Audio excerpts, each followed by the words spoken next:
Welcome to a series called The End of Times, where we're going through the book of Revelation verse by verse to do our best to see what it is we should expect to happen in the end times, but more importantly, what it is we should be doing. Because we all have a role in this returning of the kingdom on earth as it is in heaven. And as we've gone through this book, we've reached the place of Christ's return, and we've spent several episodes talking about what it is John sees, the appearance of Jesus Christ, because all aspects of his appearance have deep, deep meaning, and we spent several episodes on that. And then we spent the last few episodes talking about this brief war that he engages in, because he comes to judge and make war. And before he can judge, he has to go through this war. Before he can establish his throne to sit on and make judgment, he has to endure this war. And this war is very brief. Again, we spent several episodes talking about it. Go back and watch those. But after the war, what he does is he takes the beast and the false prophet and he throws them into the lake of fire. But he takes Satan and he puts him in the bottomless pit. And that's kind of what we're going to focus on right there. Why is he doing this? What is happening here? There's a lot of meaning behind this. So we're just going to pick it up where we left off, starting in Revelation 20 verse 1. And I'd like to say, we're looking at least 170 episodes. And we've made it to chapter 20. This is such a big accomplishment because there's only 22 chapters in all of Revelation. So you've made it quite a ways. So we'll just pick it up there. Revelation 20, starting verse 1. Then I saw an angel coming down from heaven, having the key to the bottomless pit and a great chain in his hand. He laid hold of the dragon, the serpent of old, who is the devil and Satan, and bound him for 1,000 years. And he cast him into the bottomless pit and shut him up, and set a seal on him, so that he should deceive the nations no more, till the 1,000 years were finished. But after these things, he must be released for a little while. Now, this is incredibly fascinating because, as you recall from the last episode, the beast and the false prophet, they went into the lake of fire. Satan didn't go there. He went into the bottomless pit. And now keep in mind, just to kind of remind you, that the devil and a third of the angels had fallen from heaven and they were sent here to earth because there was no place for them. And the bottomless pit is a lot like a jail. It's like a holding cell here on earth. If we go back where we have seen this bottomless pit before, and we'll talk about why he's in the bottomless pit and not in the lake of fire here in a second, because it says that he's just there for a little while, that it's like a holding cell. Now, I don't like to jump ahead in Revelation, but it says here specifically in 23, that he set a seal on him so that he should deceive the nations no more, till the 1,000 years were finished. But after these things, he must be released for a little while. And then if we jump ahead to Revelation 27, and again, I don't like to do this, we will cover these verses when we get there, but just to show you what takes place after that 1,000 years. Now, when the 1,000 years have expired, Satan will be released from his prison and will go out to deceive the nation. So again, they put him in prison so the deception stops. He is the great deceiver. He's the reason why there is even evil and war and death and famine on this earth. So there's no deception anymore once he's bound up, but once he's released, that's what he does. He goes out immediately to deceive the nations. And again, we'll cover those. But it says in 7, now when the 1,000 years have expired, Satan will be released from his prison. So this is literally a holding cell. Satan was not cast into the lake of fire. He was not cast into hell. He was cast into the bottomless pit. Now, we've seen this bottomless pit. I will say, first of all, that the word is actually not bottomless pit. It's abyss. The word is for abyss. And so if you're looking for the word bottomless pit in the Bible to reference it, it's better to look for the abyss. Because that's the true biblical word, is that he's been cast into the abyss, which clearly has some sort of locked door on it. Now, let's go back to Revelation 9 where we first saw the abyss here. Revelation 9:1. Then the fifth angel sounded, and I saw a star fall from heaven to earth, and to him was given the key to the bottomless pit. And he opened the bottomless pit, and smoke arose out of the pit like a smoke of a great furnace, and the sun and the air were darkened because of the smoke of the pit. Then out of the smoke, locusts came upon the earth, and to them was given power as the scorpions of the earth have power. So here's this bottomless pit that has been sealed for who knows how long, and all of a sudden it's opened up. And this is how the earth gets dark. Keep in mind, as we talked about the darkness of the earth, there was a meteor that struck the earth that made a third of the earth dark. But once that bottomless pit was opened, the entire planet was dark. But something peculiar that takes place here too is it says, if you jump to 11, and they had a king over them, the angel of the bottomless pit, whose name in Hebrew is Abaddon. So here you have the king of the bottomless pit. He's the ruler of the bottomless pit. He's clearly the prison guard of the bottomless pit. So what you have here is Satan has been thrown into this jail and being guarded over by King Abaddon. Now I want to take a moment and talk about this pit for a second, because demons are very aware of it and they're afraid of it. They don't want to go there.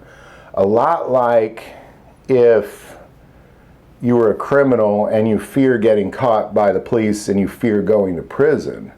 It's the same thing. They don't want to go there. They'd rather go anywhere else but there. And we know this to be true, because if we look at that moment when Jesus was on this earth and he found the man in the cave in chains that was possessed by a legion of demons, there's a peculiar conversation that they have in Luke 8, starting verse 28. When he saw Jesus, he cried out, fell down before him, and with a loud voice said, "What have I to do with you, Jesus, Son of the Most High God? I beg you, do not torment me." For he commanded the unclean spirit to come out of the man. For it had often seized him, and he was kept under guard, bound with chains and shackles. And he broke the bonds and was driven by the demons into the wilderness. Jesus asked him, saying, "What is your name?" And he said, "Legion, because many demons have entered him." And he begged him that he would not command them to go out into the abyss. Now a herd of many swines was feeding there on the mountain, and they begged him that he would permit them to enter them. And he permitted them. So they begged him, "Don't send us to jail. Put us in a bunch of pigs and let us go kill ourselves and jump off the cliff and die. Like, it is way better than going to jail. Anything but that abyss, Jesus." And it's interesting because if you look at Mark's version of this account, he says in Mark 5, starting verse 7, "And he cried out with a loud voice and said, 'What have I to do with you, Jesus, Son of the Most High God? I implore you by God that you do not torment me.' For he said to him, 'Come out of the man, unclean spirit.' Then he asked him, 'What is your name?' And he answered, saying, 'My name is Legion, for we are many.' And he begged him earnestly that he would not send him out of the country." So, and this country is the land. The word is the land. And what he's saying is, I want to stay on the land. Like he's saying, don't send me to jail. I want to stay here. It's an interesting account, but I'm glad Luke gives the version of the abyss, because that's what he really wanted to stay away from. Don't send me, let me stay on the land. Now keep in mind, demons can't go into water either. So you got the land, or you got the water, or you got the abyss, and those are the only places other than inside people and apparently pigs and animals that demons can go. So this is the place that Satan is terribly afraid of going to. All demons are. So if we go back and read what we just read, going back to 20, keep in mind what this abyss is. 20 verse 1. "Then I saw an angel coming down from heaven, having the key to the bottomless pit and a great chain in his hand. He laid hold of the dragon, the serpent of old, who is the devil and Satan, and bound him for 1,000 years. And he cast him in the bottomless pit and shut him up and set a seal on him, so that he should deceive the nations no more till 1,000 years were finished. But after these things he must be released for a little while." So it's a holding cell for demons. It's for fallen angels, and also things that have been prepared for the future, like those scorpions. It's just a holding cell for things that someday will be released. Because if it was a permanent thing, he would have put him in the lake of fire like he does after the 1,000 years are up. But it was a temporary thing here on earth, a temporary hold right here with us somewhere. It's fascinating. So how does this bottomless pit or this abyss affect us? Because it definitely affects us. Well, Romans has a peculiar verse where they talk about this abyss in a roundabout way, where Paul talks about it. And I just want to go there to really hit why this is good news for us. So I'm going to go to Romans 10, starting verse 1. Brethren, my heart's desire and prayer to God for Israel is that they may be saved. For I bear them witness that they have a zeal for God, but not according to knowledge. For they, being ignorant of God's righteousness and seeking to establish their own righteousness, have not submitted to the righteousness of God. For Christ is the end of the law, for righteousness is to everyone who believes. For Moses writes about the righteousness which is of the law. The man who does those things shall live by them. But the righteousness of faith speaks in this way, do not say in your heart, who will ascend into heaven, that is, to bring Christ down from above? Or who will descend into the abyss, that is, bring Christ up from the dead?